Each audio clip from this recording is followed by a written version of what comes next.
Ops, teka! Kung wala ka pa nito, eto na yung sign para bumili ka nito. Another day, another budol na nga naman ito mga sis.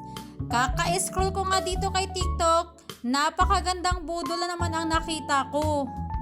Kakarating nga lang nito at ayan binuksan ko na kaagad.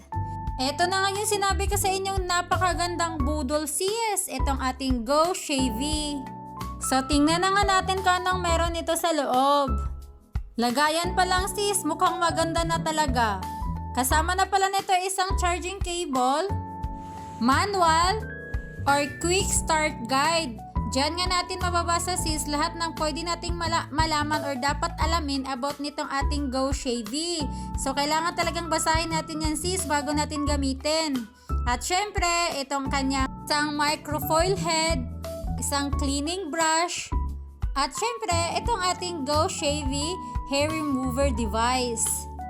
Hindi ko pa ito nagamit pero alam ko na talagang maganda ito sis.